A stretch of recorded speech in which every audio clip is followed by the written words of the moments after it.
ಬನ್ನಿ ಎಲ್ಲರಿಗೂ ರಾಯರು ಒಳ್ಳೇದು ಮಾಡಲಿ. ಇವತ್ತು ಗುರುವಾರ ಏಕಾದಶಿ ಬಂದೈತೆ. ನಾನು 4:15ಗೆ ಎದ್ದು ಎಲ್ಲ ಪೂಜೆ ಎಲ್ಲ ಮಾಡಿಬಿಡೋಣ ಹೋಗೋಷ್ಟರಲ್ಲಿಂತ ಪೂಜೆ ಎಲ್ಲ ಮಾಡ್ತಾಯಿದ್ದೀನಿ. 7 ಗಂಟೆ ಹೊತ್ತಿಗೆಲ್ಲ ಪೂಜೆ ಮಾಡಿದೆ. ಪೂಜೆ ಮಾಡಿ ಅವಳಿಗೂ ಎಲ್ಲ ರೆಡಿ ಮಾಡೋಣ ಅಂತ ಹೇಳ್ಬಿಟ್ಟು ನಾನು ಬೇಗ ಮಾಡ್ಕೊಂಡ್ರೆ ಸರಿಯಾಗುತ್ತೆ ಅಂತ 4:15ಗೆ ಎದ್ದು ತಿರುಗು ರಾಯರನ್ನೊಬ್ಬರನ್ನ ತೊಳ್ಕೊಂಡು ಇನ್ನಿದ್ದವಕ್ಕೆಲ್ಲ ಹೂವು ಮುಡಿಸ್ದೆ. ರಾಯರಿಗೆ ಮಾತ್ರ ಬರೀ ಪತ್ರೆ ಮುಡಿಸಿ ನೀರೊಂದು ಇಕ್ಬಿಟ್ಟೆ. ಪ್ರಸಾದ ಏನು ಮಾಡೋಂಗಿಲ್ವಲ್ಲ, ಅದಕ್ಕೇ ಬೇಗ ಪೂಜೆ ಮಾಡೋಣ ಅಂತೇಳಿ ಮಾಡಿದೆ. ಅವಳು ಹೋದ್ಮೇಲೆ ಮಾಡೋಕ್ಕಾಗಲ್ಲ ಅಂತ ಅವಳು 7 ಗಂಟೆ ಹೊತ್ತಿಗೆ ಪೂಜೆ ಎಲ್ಲ ಆಯಿತು. ಆಮೇಲೆ ಅವಳಿಗೆ ಸ್ನಾನ ಮಾಡಿಸ್ಕೊಂಬರೋಣ ಅಂತೇಳ್ಬಿಟ್ಟು ಸ್ನಾನ ಎಲ್ಲ ಮಾಡಿಸ್ಕೊಂಡು ಬಂದೆ. ಅವಳು ಪೂಜೆ ಮಾಡಿಬಿಡ್ತಾಳೆ ಅಷ್ಟೊತ್ತಿಗೆ. ಟೈಮ್ ಅವರಪ್ಪ ಎಲ್ಲ ಹೋದರು, ಸ್ನಾನ ಎಲ್ಲ ಮಾಡ್ಕೊಂಡು ಅವ್ರು ಹೊಂಟೋದ್ರು ಬೇಗನೆ. ಅದಕ್ಕೆ ನೀವು ಅಂಗಡಿ ತಕ್ಕ ಹೋಗಂತ ಹೇಳಿದ್ರು. ಅದಕ್ಕೆ ನಾನು ಅವಳಿಗೆ ಬೇಗ ಎಲ್ಲ ರೆಡಿ ಮಾಡಿಬಿಟ್ಟು ಸ್ಕೂಲಿಗೆ ಬಿಟ್ಬಿಟ್ಟು ಅಂಗಡಿ ತಕ್ಕ ಹೋಗೋಣ ಅಂತ ನಾವೆಲ್ಲ ಬೆಳಗ್ಗೆ ರಾತ್ರಿನೇ ಅಂದ್ಕೊಂಡಿದ್ದು. ಬೆಳಗ್ಗೆ ಬೇಗ ಪೂಜೆ ಮಾಡಬೇಕಂತ ಎಲ್ಲ ಮಾಡಿಬಿಟ್ಟೆ. ಈಗ ಹೋಗೋಷ್ಟರಲ್ಲಿ ಅವಳು ಬಂದು ಡೈಲಿ ಅವಳು ರಾಯರದ್ದು ನಾಮಲೇಖನ ಎಲ್ಲ ಬರೀತಾಳೆ. ಬರೆದ್ಬಿಟ್ಟು ವಿಷ್ಣು ಸಹಸ್ರನಾಮ ಹೇಳ್ಬಿಟ್ಟು ಬಂದಳು. ಆಮೇಲೆ ರೊಟ್ಟಿ ಮಾಡಿಕೊಡಂದ್ಲು.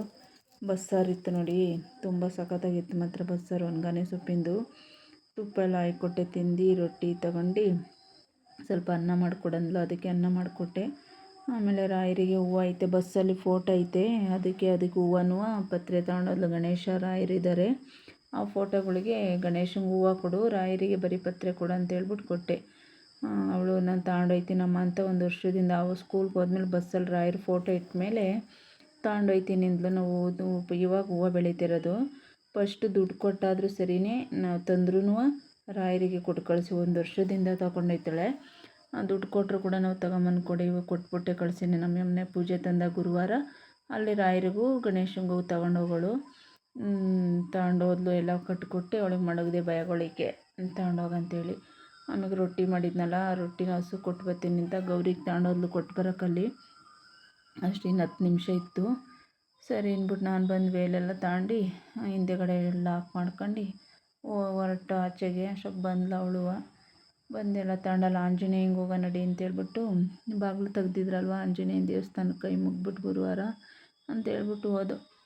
ಇಲ್ಲಿಗೆ ಬಂದು ಅದಕ್ಕೆ ನಾನು ಕಾಮಿಡಿ ಮಾಡ್ತಾಯಿದ್ದೆ. ಇಲ್ಲೇ ಬಸ್ ಬತ್ತು ಎಲ್ಲ ದೇವಸ್ಥಾನ ಮಾಡ್ಕೊಂಡು ಆಂಜನೇಯಂಗೆ ಹೋಗ್ಬಿಟ್ಟು ಬಂದು ಅಲ್ಲಿ ನಿಂತಿದ್ದು. ಅವಳಿಗೆ ನಗಿಸ್ಕೊಂಡು ನಿಂತಿದ್ದೆ. ಆಮೇಲೆ ಬಂದೆ. 8:15 ಆಯಿತು.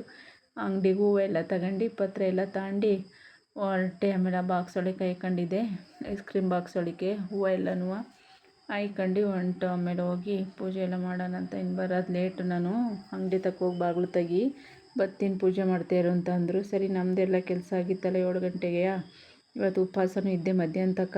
ಅದಕ್ಕೇ ಹೋಗಿ ಬಾಗಿಲಿಗೆಲ್ಲ ನೀರು ಹಾಕಿ ಫಸ್ಟ್ ಅಂಗಡಿಗೆ ಅಲ್ಲಿ ತಗೊಂಡೋಗಿ ಮಡಗಿದ್ರು. ಕಸ ಗುಡಿಸಿ ಬಾಗಿಲಿಗೆಲ್ಲ ನೀರು ಹಾಕಿ ಹೂವು ಎಲ್ಲ ಮುಡಿಸ್ಬಿಟ್ಟು ಆಮೇಲೆ ತೆಗ್ದೆ ಬಾಗಿಲನ್ನ. ನೋಡಿ ತೆಗಿತೀನಿ. ಇದು ಆ ಕಡೆ ಗ್ಲಾಸ್ ಇರೋದು, ಈ ಕಡೆ ಇದು. ಫಸ್ಟ್ ನಾವು ಇವು ಅಂಗಡಿಲೇ ಇದ್ದಿದ್ದು ಮಧ್ಯದಲ್ಲಿ ಮನೆ ಸಿಗೋವರೆಗೂ. ಆಮೇಲೆ ಸರಿ ಬಾಗಿಲು ಹಾಕಿದ್ರು. ಅದನ್ನು ಎತ್ತಬೇಕಾಯ್ತು. ಬೇಗ ಎಲ್ಲ ತೆಗೆದ್ಬಿಟ್ಟು ನೋಡಿ ಎತ್ತದೆ. ಇವಾಗ ಬನ್ನಿ ಎತ್ತನ ಅಂತ ಬಿಡೋದು. ರೋಲಿಂಗ್ ಶೀಟ್ರಲ್ವಾ, ಎತ್ತೋಕ್ಕಾಗಲ್ಲ. ಅಯ್ಯೋ ಕೈ ನೋವು ಆಗ್ಬಿಟ್ಟು ನೋಡಿ. ಅದು ಮೇಕ್ ಹೋಗಲ್ಲ, ನೋಡ್ಬೇಕು ಅವಾಗ. ಅಯ್ಯೋ ನಾವು ಅಂಗಡಿಲಿದ್ದಾಗ ದಿನ ತೆಗಿಬೇಕು, ದಿನ ಹಾಕಬೇಕು. ಆ ಕಡೆ ಮಗ್ಳ ಅಂಗಡಿನ ಯಾರ ಜನ ಬರ್ತಾರೆ ಅಂದರೆ ಅರ್ಧ ಮಾಡ್ಕೊಳ್ಳಿ. ಅಯ್ಯೋ ಎಷ್ಟು ಸಮಸ್ಯೆ ಆಗೋದು ಗೊತ್ತಾ ಅಲ್ಲಿ. ಸಾಕತ್ತು ಎತ್ತಿದ್ದೀನ ಡೋರ್ ಮಾತ್ರವ. ಕೈ ಅಂತೂ ನೋವು ಆಗ್ಬಿಡವಲ್ಲಿ. ಪಾಪ ಅವರು ಅವಳು ಎತ್ತುತ್ತಾರಲ್ಲ ಅಂತ ನಾನು, ಅವ್ರು ಎತ್ತುತ್ತಾರಲ್ಲ ಅವ್ರಿಗೆ ಕೈ ನೋವು ಆಯ್ತದೆ ಅಂತ ನಾನು ಎತ್ತೀನಿ. ಅವರು ಕೈ ನೋವು, ನನಗೂ ಕೈ ನೋವು ಅಂದ್ಕೊಂಡು ಹಿಂಗೆ ಎತ್ತೀವಿ. ಆಮೇಲೆ ಜಾಸ್ತಿ ಮೇಕ್ ಹೋಗಲಿಲ್ಲ. ಒಂದು ಕಬ್ಬಿಣದ್ದು ಮಾಡಿಸಿದ್ರು, ಅದು ಎಲ್ಲಿಕ್ಕವ್ರು ಸಿಗಲಿಲ್ಲ. ಆಮೇಲೆ ಏನು ಮಾಡಿದೆ, ಇದಿರುತ್ತಲ್ಲ ಅದೇನಂತಾರೆ ಅದನ್ನು, ಅದು ಸಿಕ್ತು. ಆಮೇಲೆ ಅದರಲ್ಲಿ ಎತ್ಬಿಟ್ಟು ಒಳಗಡೆಯಿಂದ ಎಲ್ಲ ಕಸ ಗುಡಿಸ್ಕೊಂಡು ದೇವ್ರ ಸಾಮಾನೆಲ್ಲ ಅದು ಜಾಸ್ತಿ ಏನಿಲ್ಲ, 2 ದೀಪ ಐತೆ ಅಷ್ಟೇ. ದೀಪನ ಎಲ್ಲ ಬೆಳಗ್ಬಿಡೋಣ ಅಂಥೇಳಿ ಕಸ ಎಲ್ಲ ಗುಡಿಸ್ದೆ. ಫಸ್ಟ್ ಒಳಗಡೆ ಕಸ ಎಲ್ಲ ಗುಡಿಸ್ಕೊಂಡು ದೀಪ ಹಚ್ಬಿಡ ಅಂತೇಳಿ ಬೆಳಕೊಳ್ಳೋಣ ಅಂತೇಳ್ಬಿಟ್ಟು ಬೆಳಗ್ದೆ. ತಿರುಗು ಫೋನ್ ಮಾಡಿದ್ರು ಬರ್ತೀನಿ ಇವೆಲ್ಲ ಸೀಟ್ತೇರು ಅಂತ. ಆಮೇಲೆ ಟೇಬಲೆಲ್ಲ ಸೀಟ್ಕೊಂಡು ಆಮೇಲೆ ದೀಪ ಬೆಳಗಿ ಮತ್ತೆ ಪೂಜೆ ಎಲ್ಲ ಮಾಡಿದೆ. ಗಂಧ ಎಲ್ಲ ಇಕ್ಕಿ ರಾಯರಿಗೆ. ಮತ್ತು ಇನ್ನು ಬೇರೆ ಭೈರವ ಗಣೇಶ ಎಲ್ಲ ಫೋಟೋ ಐತೆ, ಆ ಫೋಟೋಕ್ಕೆಲ್ಲ ನಾಮ ಇಕ್ಕಿ ಗಂಧ ಇಕ್ಕಿ ಹೂವು ಮುಡಿಸ್ದೆ. ಇಲ್ಲಿ ಬಂದರು. ಅಷ್ಟೊತ್ತಿಗೆ ಯಾರೋ ಕಸ್ಟಮರ್ ಬಂದರು. ಅವ್ರ ಜೊತೆ ಮಾತಾಡ್ತಾಯಿದ್ರು. ಸರಿ ಅಂದ್ಬಿಟ್ಟು ಕೂತಿದ್ದೆ ಅಲ್ಲೇ. ಎಲ್ಲ ಹೋಯ್ತೀನಿ ಇರು ಅಂದರು. ಆಮೇಲೆ ಕೂತಿದ್ದೆ ಹಂಗೇ ಕೂತ್ಕೊಂಡು ಅವ್ರ ಜೊತೆ ಮಾತಾಡ್ತಾಯಿದ್ರು. ಆಮೇಲೆ ನಮ್ಮ ಅಕ್ಕ ಇವತ್ತು ಮೊಳಕೆ ಕಾಳು ಕಟ್ಟಿದ್ನಲ್ಲ, ಅವಳಿಗೊಂದು ಸ್ವಲ್ಪ ಮೊಳಕೆ ಕಾಳು ಕೊಡೋಣ ಅಂತೇಳಿ ತಗೊಂಡೋಗಿದ್ದೆ ಅಂಗಡಿ ತಕ್ಕೆ. ಅದಕ್ಕೆ ಅವ್ರ ಕೈಲೇ ಕೊಟ್ಟು ಕಳಿಸ್ಬಿಟ್ಟು ಅಲ್ಲೇ ಇದ್ದೆ. ಆಮೇಲೆ ಮನೆಗೆ ಬಂದು ಬಟ್ಟೆ ಎಲ್ಲ ಮಿಷಿನ್ಗೆ ಹಾಕಿದ್ನಲ್ವ, ಅವೆಲ್ಲ ಎತ್ತಾಕಿ ಒಣಗ ಮರ್ಚಕ್ಕಂತ ಮಾಡ್ತಿದ್ದೋ. ಮಧ್ಯಾಹ್ನ ಕೊಡಿ ಬಸವೇಶ್ವರ ಅಂತ ನಮ್ಮ ಅಂಗಡಿ ಓನರು ಊಟ ಮಾಡಿಸಿದ್ರು. ಅಲ್ಲಿಗೆ ಹೋಗೋಣ ಅಂತ ಹೇಳಿದ್ರು. ಸರಿ ಅಂತ ಸುಮ್ಮನಾದೆ. ಅಲ್ಲಿ ಹೋದ್ರೆ ಫ್ರೆಂಡ್ಸ್ ಏನಾಯ್ತು ಗೊತ್ತಾ, ಯಾರೋ ಕೆರೆ ಒಳಗೆ ಬಿದ್ದೋಗ್ಬಿಟ್ಟವ್ರೆ. ಕೆಲಸ ಮಾಡೋಕ್ಕೆ ಬಂದಿದ್ರಲ್ಲ, ಇಲ್ಲೆಲ್ಲ ಮನೆ ಕಟ್ಟೋರು ಹುಡುಗ ನಟ್ಟಿದಾರಂತೆ. ಆ ಹುಡುಗ ಹೋಗಿ ಬಿದ್ದುಬಿಟ್ಟದೆ. ಬಿದ್ದು ಅಲ್ಲೆಲ್ಲ ನೋಡೋರೆ ಈಜು ಬರೋರು ಹೋಗಿ, ಆದರೆ ಎಲ್ಲೋಗಿ ಬಿದ್ದೋಗ್ಬಿಟ್ಟು ನಾವು ಕೋಡಿ ಬೀಳುತ್ತಲ್ಲ ಅಲ್ಲಿ ಬಿದ್ದುಬಿಟ್ಟವನೆ.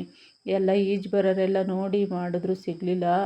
ಆಮೇಲೆ ಮೆಣ್ಸಿನ್ಕಾಯಿ ಒಣಗಾಕಿದ್ದೆ, ಅವೆಲ್ಲ ಎತ್ತಿಕ್ಬಿಟ್ಟು ಹೋದೋ. ಅಲ್ಲಿ ಹೋದೋ ಹಿಂಗೆ ನೋಡಿ, ಇಲ್ಲಿ ಆರ್ಚ್ ಎಲ್ಲ ಕಟ್ಟವ್ರೆ ಕೋಡಿ ಬಸವೇಶ್ವರ ಅಂತ. ಆಮೇಲೆ ಇಷ್ಟ ಆದರೆ ಒಂದು ಲೈಕ್ ಮಾಡಿ, ಸಬ್ಸ್ಕ್ರೈಬ್ ಮಾಡ್ಕೊಳ್ಳಿ, ಫ್ರೆಂಡ್ಸ್ ಆ್ಯಂಡ್ ಫ್ಯಾಮಿಲಿಗೆ ಶೇರ್ ಮಾಡಿ, ದಯವಿಟ್ಟು ಸಪೋರ್ಟ್ ಮಾಡಿ ಅಂತ ನಿಮಗೆ ಕೇಳ್ಕೊತಾ ಇದ್ದೀನಿ ಫ್ರೆಂಡ್. ದಯವಿಟ್ಟು ಸಪೋರ್ಟ್ ಮಾಡಿ. ಆಮೇಲೆ ಇದೇ ರೋಡಲ್ವ ಹೋದೋ. ಆಮೇಲೆ ಅಲ್ಲಿ ಕೆರೆ ಒಳಗೆ ಬಿದ್ದೋಗ್ಬಿಟ್ಟನ ಹುಡುಗ. ಇಬ್ಬರು ಹೋಗಿದ್ರಂತ ಈಜಾಡೋಕ್ಕೆ, ಬಿದ್ದೋಗ್ಬಿಟ್ಟನೆ. ಒಬ್ಬ ಎದ್ದು ಬಂದ್ಬಿಟ್ಟವನೆ.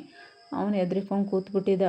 ಆಮೇಲೆ ಈ ಊರು ಹುಡುಗರೆಲ್ಲರೂ ಎಲ್ಲ ದೇವಸ್ಥಾನದ ಅಡುಗೆ ಮಾಡ್ತಾಯಿದ್ರಲ್ವ, ಅವರೆಲ್ಲರೂ ಹೋಗಿ ನೋಡಿ ಈಜು ಬರೋರೆಲ್ಲ ಬಿದ್ದು ಹುಡುಕವ್ರೆ, ಸಿಗ್ಲಿವಂತೆ. ಕೆಳಗೆ ಎಲ್ಲಿ ಕಚ್ಕೊಂಡು ಹೋಗಿ ಸುಮ್ಮನಾಗ್ಬಿಟ್ರು. ಆಮೇಲೆ ಯಾರು ಫೋನ್ ಮಾಡೋರೆ ಬಂದರು, ಪೊಲೀಸ್ನವರೆಲ್ಲ. ಅದೇ ಕೊಕ್ಕೆ ಒಳಗೆ ಅಂತರ್ಗಂಗೆನೇನು ಅಂತಾರಂತಲ್ಲ, ಅದರೊಳಗೆ ಇದು ಮಾಡ್ತಾಯಿದ್ರು ತೆಗಿಯೋಕ್ಕೆ. ನಾವು ದರ್ಶನ ಎಲ್ಲ ಮಾಡ್ಕೊಂಡು ಊಟ ಮಾಡುವಾಗ ಹಂಗಂದ್ರು ನಮಗೆ. ಊಟ ಮಾಡಾದ್ಮೇಲೆ ನಾವು ಹೋದೋ. ನೋಡಿ ಆಂಜನೇಯನ ದೇವಸ್ಥಾನ ಎಲ್ಲ ಐತೆ ಊರಲ್ಲಿ. ಆಮೇಲೆ ಹೋದೋ, ಅಲ್ಲಿ ನೋಡಿದ್ರೆ ಕೊಕ್ಕೆ ಒಳಗೆ ಹಾಕಿ ಎತ್ತಿದ್ರು, ಎಲ್ಲೂ ಸಿಗಲಿಲ್ಲ. ಆಮೇಲೆ ಸರಿ ಅಂದ್ಬಿಟ್ಟು ಸುಮ್ಮನೆ ಅಲ್ಲೇ ನಿಂತಿದ್ದೋ ನಾವು. ನಮ್ಮ ಮನೆಯವ್ರ ಅಂಗಡಿ ತಕ್ಕೆ ಯಾರೋ ಬಂದರು ನಾನು ಬಾ ಅಂತ ನಾನು ವೀಡಿಯೋ ಮಾಡ್ಕೊತಿದ್ನಲ್ಲ ದೇವಸ್ಥಾನ ಎಲ್ಲ. ಸರಿ ನೀನು ಹೋಗು, ನಾನು ಬರ್ತೀನಿ ಅಂತ ಅಂದೆ. ಸುಮ್ಮನಾದ. ಆಮೇಲೆ ಹಂಗೆ ನಿಂತಿದ್ದೆ ಹುಡಿಕೊಂಡು. ಪಾಪ ಆ ಹುಡುಗ ಹೆದ್ರಿಕೊಂಡು ಕೂತ್ಬಿಟ್ಟವನೆ. ಅದಕ್ಕೆ ಯಾರಾರ ದೇವಸ್ಥಾನ ಕೆರೆಗಳ್ಗೋಗ್ಲಿ, ದೇವಸ್ಥಾನದ ನದಿಗಳು ತಗೋಗ್ಲಿ, ಈಜಾಡೋಕೆ ಹೋಗಲಿ, ಯಾರೋ ಮಕ್ಳುಗಳು ಈಜಾಡಬೇಡಿ. ತಂದೆ ತಾಯಿಗಳ್ತ ಜೋಪಾನ ಕೂತ್ಕೊಳ್ಳಿ. ಅಕಸ್ಮಾತ್ ದಡಿನಲ್ಲಿ ಉಯ್ಕೊಂಡು ಬಂದ್ರೂ ದೇವರು ಏನು ಮಾಡಲ್ಲ. ನೀನು ಈಜ್ಕೊಂಡೇ ಬಂದು ನನಗೆ ಕೈ ಮುಗಿ ಅಂತ ಹೇಳಿಲ್ಲ ದೇವರು. ಅವ್ನು ನೀರು ಇಳ್ಕೊಳ್ದಿದ್ರು ಭಕ್ತಿ ಒಂದು ಕೇಳ್ತಾನೆ ಅಷ್ಟೇ, ಕೈ ಮುಗಿದ್ರೆ ಸಾಕು. ನೋಡಿ ಈ ಥರ ಐತೆ ಕೋಡಿ ಬಸವೇಶ್ವರ. ಫಸ್ಟ್ ಗಣಪ, ನಂದೀಶ, ಬಸವಣ್ಣ ಐತೆ. ಆಮೇಲೆ ಒಳಗಡೆ ನೋಡಿ ಜೋಡಿ ಲಿಂಗ ಐತಿ ಇಲ್ಲಿ, ತುಂಬ ಚೆನ್ನಾಗೈತೆ. ನಾವು 3 ವರ್ಷವೂ ಇಲ್ಲಿ ವರ್ಷ ಅಭಿಷೇಕ ಮಾಡಿಸಿದ್ದೀನಿ. 3 ವರ್ಷ ಮಾಡಿಸ್ದೋ, ಈ ವರ್ಷವೂ ಮಾಡಿಸ್ದೋ. ಆಮೇಲೆ ಅವರು ಹೇಳಿದರು ನಮ್ಮ ಓನರ್ ಅಕ್ಕರು, ಹೋದೋ ಅಲ್ಲಿ ಸುಬ್ರಹ್ಮಣ್ಯನೂ ಐತೆ. ಆಮೇಲೆ ಸರಿ ಬೈ ತಡಿ, ಏಕಾದಶಿ ಅಲ್ವಾ, ದೇವ್ರ ದರ್ಶನ ಮಾಡ್ಕೊಂಡು ಪ್ರಸಾದ ಅಲ್ವಾ, ಊಟ ಮಾಡ್ಕೊಂಬರೋಣ ಅಂತ ಹೋದರೆ ಅಲ್ಲಿ ಹಂಗಾಯ್ತು ಫ್ರೆಂಡ್ಸ್. ಪಾಪ ತುಂಬ ಬೇಜಾರಾಯಿತು. ಬಿಹಾರದರಂತೆ. ತಂದೆ ತಾಯಿ ಒಂದು ಕಡೆಯವ್ರೆ, ಇವ್ರು ಒಂದು ಕಡೆಯವ್ರೆ. ಇವೆರಡು ಹುಡುಗರು ಒಡವಂಗಟ್ಟದ ಕೆಲಸ ಮಾಡ್ತಾಯಿದ್ದು ಬಂದು ಅಲ್ಲಿ ಬಿದ್ದುಬಿಟ್ಟವನೆ.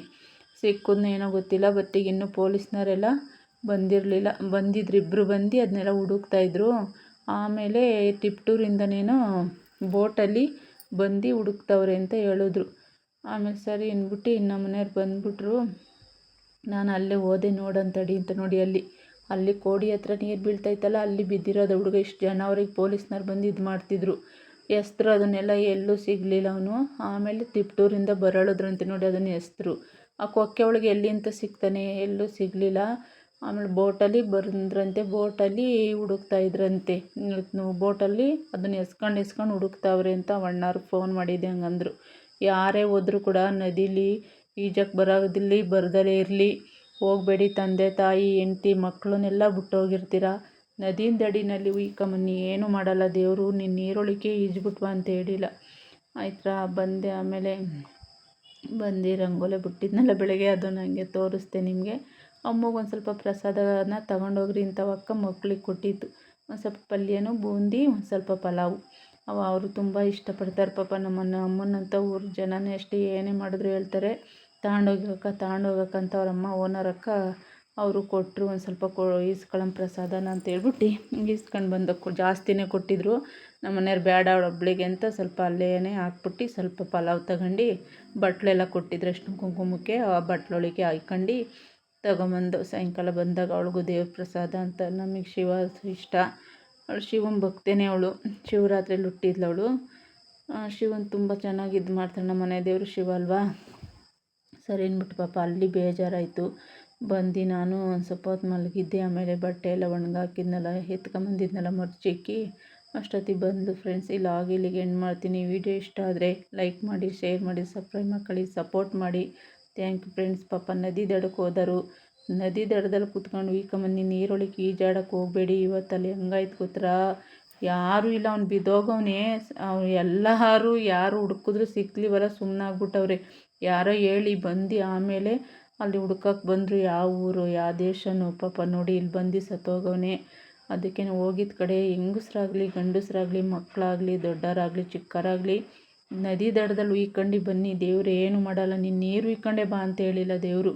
ಆಯ್ತಾ ಫ್ರೆಂಡ್ಸ್, ಥ್ಯಾಂಕ್ ಯು. ಇಲ್ಲಿಗೆ ವ್ಲಾಗ್ ಎಂಡ್ ಮಾಡ್ತೀನಿ. Thank you friends.